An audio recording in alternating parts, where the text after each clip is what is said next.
నా మాటకు విలువివ్వని మనుషులకు ఈ ఇంట్లో స్థానం లేదు. విలువలు మిగలని చోట స్థానం నాకు అవసరం లేదు.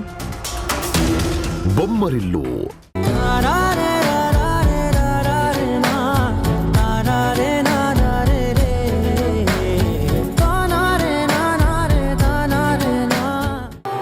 సృజన, ఇది కూడా ట్రీట్మెంట్ లో ఒక భాగం.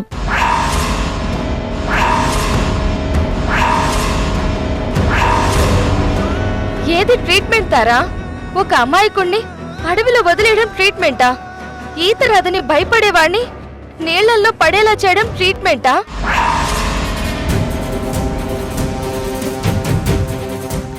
ఇప్పుడు ఏకంగా అతనికి ఒక ఫ్యామిలీని సృష్టించావు. నీ ట్రీట్మెంట్ అంటేనే గోపి భయపడిపోతున్నాడు.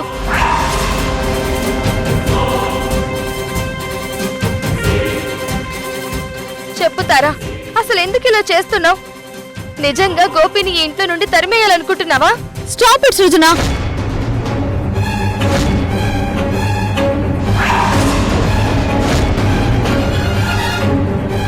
అవును, గోపి విషయంలో నేను సీరియస్ గానే ఉంటున్నాను. ఎందుకు అలా ఉంటున్నానో చెబుతాను, రా.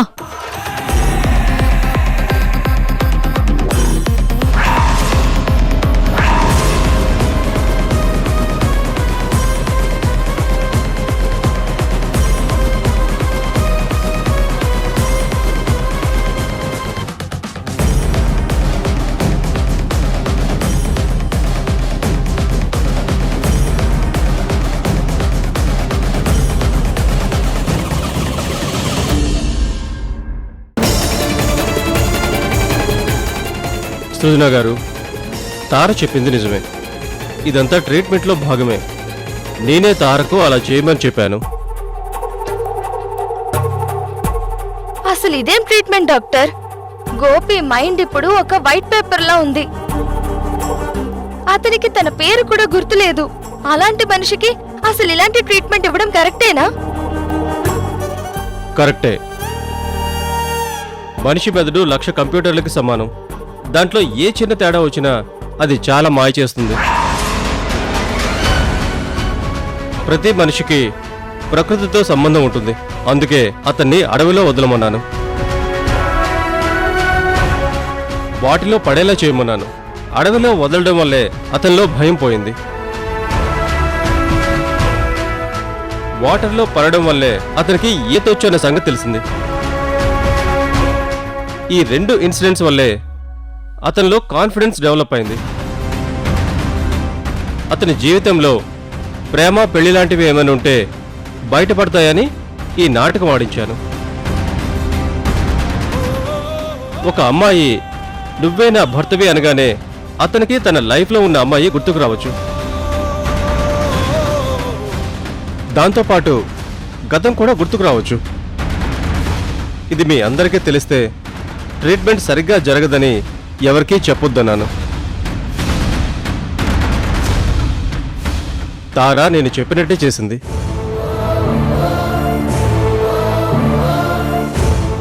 డాక్టర్ గారు చెప్పొద్దు అన్నందువల్లే నేను నీకు ఈ విషయం చెప్పలేదు. తారా, గోపి మా డాడీ ప్రాణాలు రక్షించాడు. ఆ ప్రాసెస్ లో ఒక రకంగా తన లైఫ్ నే కోల్పోయాడు. అలా డల్ గా కూర్చుంటూ ఎప్పుడూ ఏదో కోల్పోయినట్టు, జీవితం మీద ఆశ లేనట్టు ఉంటున్నాడు. అలాంటి వాణ్ణి ట్రీట్మెంట్ పేరుతో ఇబ్బంది పెట్టడం నేను భరించలేకపోయాను. అందుకే నీతో అలా మాట్లాడాను. సృజన, గోపి మీ నాన్నగారి ప్రాణాలు కాపాడాడని నీకెంత కృతజ్ఞత ఉందో, నా బాస్ ప్రాణాలు కాపాడాడని నాకు అంతే కృతజ్ఞత ఉంది. అందువల్లే అతన్ని మామూలు మనిషిని చేయడానికి ఇన్ని రకాలుగా ట్రై చేస్తున్నాను. అంతేకాదు, అతని గతంలో అతనంటే ప్రాణాలు పెట్టే వాళ్ళు ఎవరైనా ఉండుండొచ్చు. అతను మామూలు మనిషి అయితే వాళ్ళు ఎంతో సంతోషిస్తారు. నేను చేసేది అతని కోసమే కాదు, అతని వెనుకున్న వాళ్ళ కోసం కూడా. తారా, అపార్థం చేసుకోకు. మన వల్ల గోపి బాధపడుతున్నాడేమోనని అలా అన్నాను.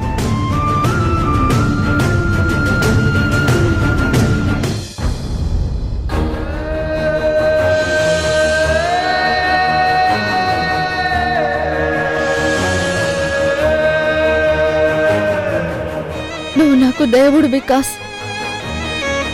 నువ్వు లేకపోతే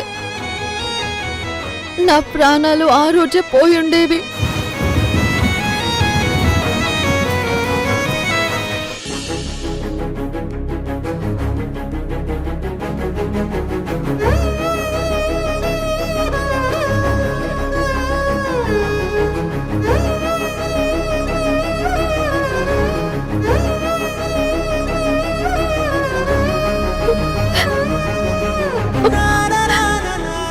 నువ్వు చెప్పింది విన్నాక నాకు చాలా బాధగా అనిపించింది. నువ్వు నీ జీవితంలో ఇద్దరిని గాఢంగా ప్రేమించావు. అందులో ఒకరు మీ అన్నయ్య అయితే రెండోవాడు గోపి. ఇద్దరిని నువ్వు తప్పకుండా కలుసుకుంటావు. ఇప్పుడేం చేస్తావు కాంతారా? ఏం చెయ్యాలో తెలియడం లేదు. చావో బ్రతుకో ఇద్దరం కలిసే ఉందామనుకున్నాం. కానీ విధి మమ్మల్ని విడదీసింది. నదిలో పడ్డ నన్ను మీరు రక్షించారు. కానీ గోపి ఏమైపోయాడో తెలీదు. ఇప్పుడు నా జీవితానికి ఒక అర్థం లేకుండా పోయింది. మా అన్నయ్య గోపి నాకు రెండు కళ్ళు. ఇప్పుడు గోపి నీళ్ళల్లో కొట్టుకుపోయాడు. మా అన్నయ్యని వదిన ఏం చేసిందో తెలియదు. వాళ్ళ కోసం ఎక్కడ వెతకాలో తెలియదు. నాకు ఈ ఊరు కొత్త. నేను పుట్టి పెరిగింది అంతా గోదారమ్మ ఒడిలోనే. మా ఊరు తప్ప నాకింకేమీ తెలియవు. కాంతారా, నువ్వు కంగారు పడుకో. నేను నిన్ను సేవ్ చేసినట్టే గోపిని కూడా ఎవరో సేవ్ చేసి ఉండొచ్చు కదా. మీ అన్నయ్య కూడా ఎక్కడో సేఫ్గానే ఉండొచ్చు కదా. మనం పాజిటివ్గా ఆలోచిస్తే అంతా పాజిటివ్గానే జరుగుతుంది. ఇది లైఫ్ కాంతారా. మనం అంతా బాగుంది అనుకున్నప్పుడే ఏదో ఆపద ముంచుకొస్తుంది. అటువంటప్పుడే నిరాశ పడకుండా ధైర్యంగా నిలబడాలి. ఇది నేను ఏ పాఠంలోనో చదివి చెప్పడం లేదు. నా జీవితం నేర్పిన పాఠాల నుండి చెప్తున్నాను. దేవుడు నాకు అన్నీ ఇచ్చాడు కాంతారా.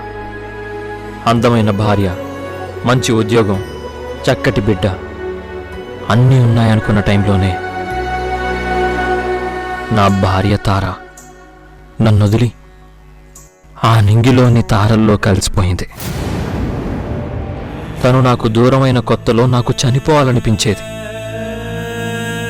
రాత్రిపూట ఆకాశంలోకి చూస్తే అక్కడ కనిపించే కోటి తారల్లో నా తార కూడా ఉందనుకునేవాణ్ణి. చనిపోయి అక్కడికి చేరుకోవాలనుకునేవాణ్ణి. కానీ జీవితం దేవుడిచ్చిన గొప్ప వరం. దాన్ని మధ్యలోనే ఎండ్ చేసే హక్కు మనకి లేదు. అందుకే ధైర్యంగా బతుకుతున్నాను. నువ్వు కూడా అలాగే ఉండాలి.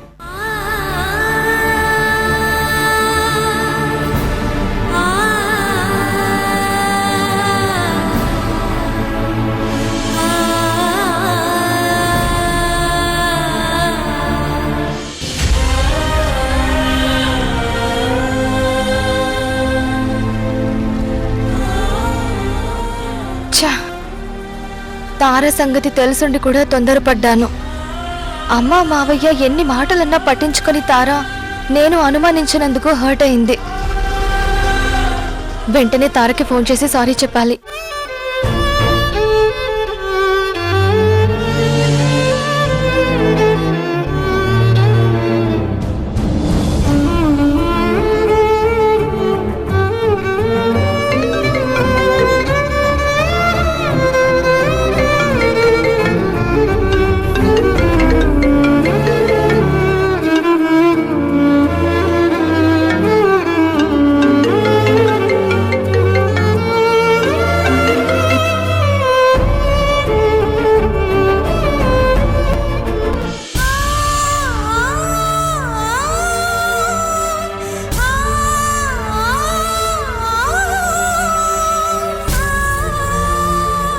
వికాస్, నేను ఇక్కడ ఉండడానికి కారణం నువ్వు. ఆ రోజు కాంతారా, నేను నిన్నొక సహాయం అడగాలనుకుంటున్నాను, చేస్తావా? అలా అడుగుతావేంటి వికాస్? దేవుడు కూడా అడిగితేనే వరం ఇస్తాడు. నువ్వు అడగకుండానే నాకెన్నో వరాలిచ్చావు. ఏ చదువు లేని నాకు చదువు చెప్పించావు. ఉద్యోగం చేయగలిగే స్థాయికి తీసుకొచ్చావు. నీకోసం నేను నా ప్రాణమైనా ఇస్తాను. ఏం చేయాలో చెప్పు. ఇక్కడుంటే నాకు నా భార్య గుర్తొస్తుంది. ఇంతకాలం బాబు కోసం ఆ బాధ భరిస్తూ బతికాను. ఇంకా నా వల్ల కావడం లేదు. కొంతకాలం సింగపూర్ వెళ్దాం అనుకుంటున్నాను. అక్కడ ఏదైనా జాబ్ కానీ బిజినెస్ కానీ చూసుకుంటాను. నేను తిరిగి వచ్చే వరకు నా బిడ్డను నువ్వు చూసుకోగలవా? ఇప్పుడు విరాజ్ని తీసుకెళ్తే నేను నా ప్రొఫెషన్ మీద కాన్సన్ట్రేట్ చేయలేను.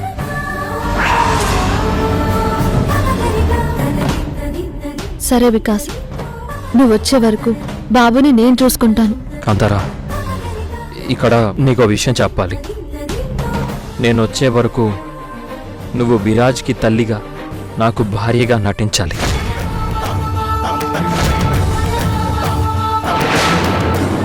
నేను నిన్ను ఇలా అడగడానికి ఒక కారణం ఉంది. నా పేరెంట్స్ చాలా దుర్మార్గులు. వాళ్ళు మా పెళ్లికి ఒప్పుకోలేదు. నా భార్య చనిపోయినప్పుడు కూడా చూడ్డానికి రాలేదు. అసలు నా భార్య ఎలా ఉంటుందో కూడా వాళ్ళకి తెలీదు. కానీ ఇప్పుడు వాళ్ళు నా బిడ్డను తీసుకెళ్ళడానికి ట్రై చేస్తున్నారు. తల్లిగా ఇక్కడ నువ్వు ఉంటే వాళ్ళు నా బిడ్డను తీసుకెళ్ళలేరు. అందుకే నిన్ను తల్లిగా ఉండమని రిక్వెస్ట్ చేస్తున్నాను. కాంతారా, ఈ సొసైటీలో ఒక స్త్రీ ఒంటరిగా బతకడం చాలా రిస్క్. ఇక్కడ తోడేళ్ల లాంటి మగవాళ్ళు చాలామంది ఉంటారు. మగాళ్లే కాదు, ఆడవాళ్ళు కూడా సూటిపోటి మాటలతో వేధిస్తూ ఉంటారు. అదే నీకు పెళ్ళైందని, భర్త ఫారెన్లో ఉన్నాడని, బిడ్డ కూడా ఉన్నాడని తెలిస్తే అందరూ నిన్ను గౌరవంగా చూస్తారు. అది కాదు వికాస్, గోపిని నేను వెతికి పట్టుకోవాలి కదా. గోపి నీకు తప్పకుండా దొరుకుతాడు కాంతారా. గోపియే కాదు, మీ అన్నయ్య కూడా నిన్ను కలవచ్చు. మళ్ళీ నీ వాళ్ళు నీకు దొరికాక ఇక నీకే భయం ఉండదు. అక్కడంతా సెట్ అయ్యాక నేను తిరిగి వస్తాను. ఈలోగా మీ వాళ్ళు కనబడితే సరే సరే, లేకపోతే మనిద్దరం కలిసి వెతుకుదాం.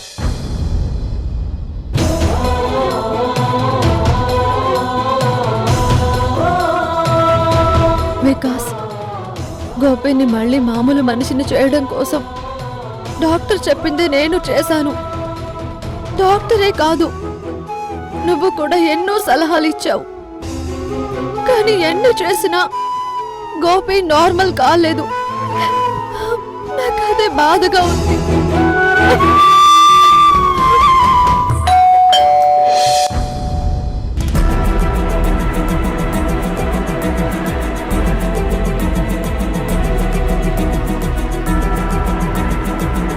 ఏంటి తారా, అసలు ఎన్నిసార్లు ఫోన్ చేసినా phone lift చేయవేంటి?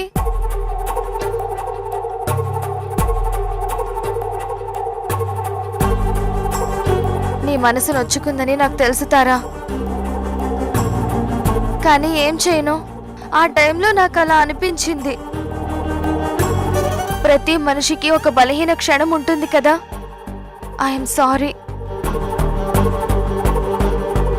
This is too much Srujana. నువ్వు నాకు సారీ చెప్పడం ఏంటి?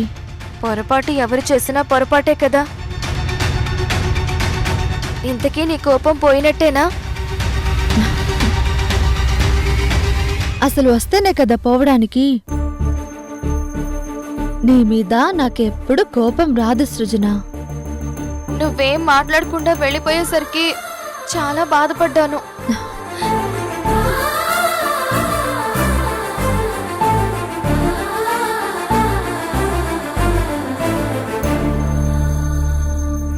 నేను అక్కడి నుంచి వచ్చింది నీ మీద కోపంతో కాదు. ఓ విరాజ్ గుర్తొచ్చొచ్చేసావా? ఇంతకీ విరాజ్ ఏడి? విరాజ్ విరాజ్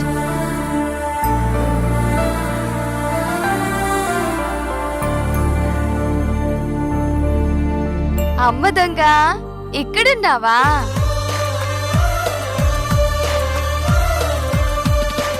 ఒరే విరాజ్, మీ అమ్మకి నిజంగానే నా మీద కోపం పోయిందా? ఏయ్ చెప్పరా, నిజంగానే కోపం పోయిందా? ఆ.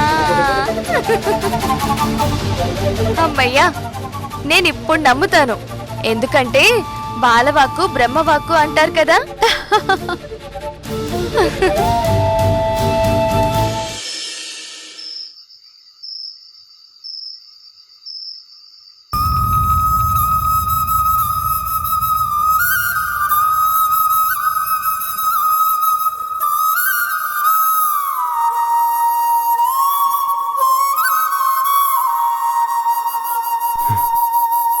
రోజు ఈ టైంకి సృజన మేడం భోజనం పంపిస్తారు. అంతేకాదు టాబ్లెట్ వేసుకోమని కూడా చెప్తారు. కానీ ఈరోజు ఎందుకో భోజనం పంపలేదు. నాకేమో ఆకలేస్తుంది.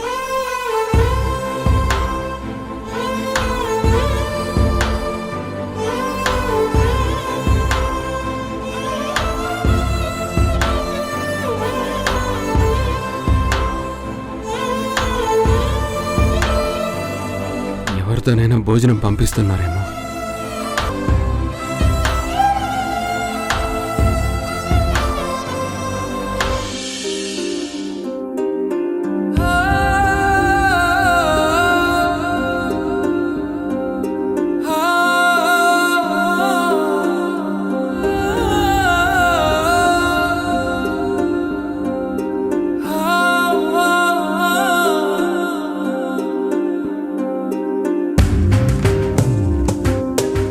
ఈరోజు సృజన మేడం తన బిజినెస్ పనుల్లో పడి నా భోజనం సంగతి మర్చిపోయినట్టున్నారు. ఇప్పుడు ఏం చెయ్యాలి?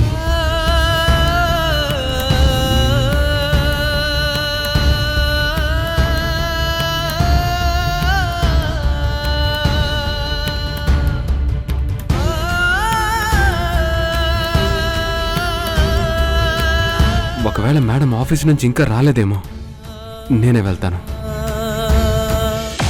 తారని ఇంట్లో నుంచి పంపించేద్దామనుకున్నాను, కానీ నా కూతురు ఆవిడ గారిని వదిలిపెట్టడం లేదు. ఆఫీస్ వ్యవహారాలన్నీ తారకే అప్పచెప్పింది. ఆవిడ గారే మొత్తం బిజినెస్ చూస్తుంది చెల్లెమ్మ. కొన్నిసార్లు సృజన మాట కూడా వినటం లేదు. ఎలా వింటుందన్నయ్యా? ఒక్కసారి నెత్తికెక్కించుకున్నాక ఎవరైనా కిందికి దిగుతారా?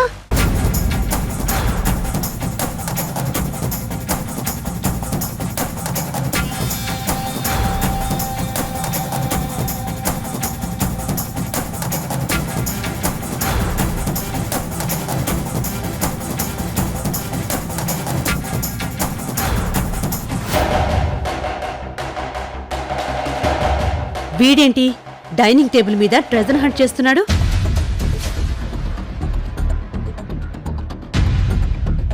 పాపం భోజనం కోసం వెతుక్కుంటున్నాడేమో వదినా. ఆఫీస్లో ఆవిడ గారు, ఇంట్లో వీడు నాకు మనశ్శాంతి లేకుండా చేస్తున్నారు. పోనీలే వదినా, పాపం ఆకలి మీద ఉన్నట్టున్నాడు. అసలే అన్నీ మర్చిపోయినోడు. ఏం మర్చిపోయాడే? తిండి తినడం మర్చిపోయాడా? నీళ్లు తాగడం మర్చిపోయాడా? నిద్రపోవడం మర్చిపోయాడా? అదంతా యాక్టింగ్.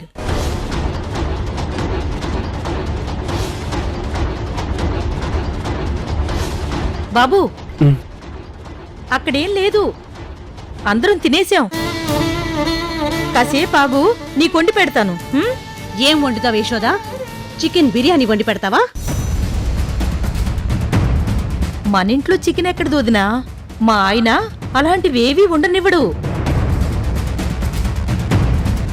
ఎగిరేవి, ఈదేవి, పాకేవి ఏం కనబడినా మొత్తం తినేస్తాడు. వస్తాయి, నువ్వు నోర్ముయ్. రాను రాను నా ఇల్లు ఒక అనాథాశ్రమం అయిపోయింది. దిక్కు మొక్కు లేని వాళ్ళందరినీ తీసుకొచ్చి ఇంట్లో పెడతారు ఆ తండ్రి కూతుళ్ళు.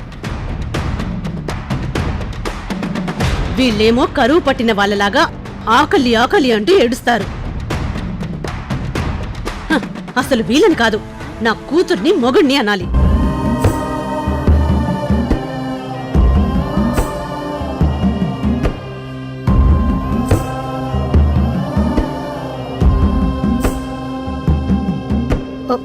పాపం వదినా, అతను ఎంత ఆకలి మీద ఉన్నాడో.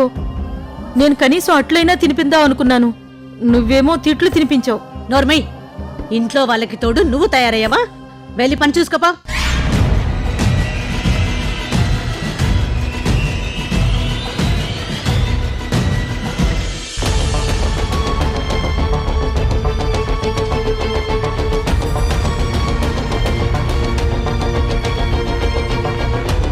రాను రాను నా ఇల్లు ఒక అనాథాశ్రమం అయిపోయింది. దిక్కు మొక్కు లేని వాళ్ళందరినీ తీసుకొచ్చి ఇంట్లో పెడతారు ఆ తండ్రి కూతురు. వీళ్ళేమో కరువు పట్టిన వాళ్ళలాగా ఆకలి ఆకలి అంటూ ఏడుస్తారు. అనవసరంగా బయటికి వెళ్ళాను. పెద్ద మేడంతో మాట పడ్డాను.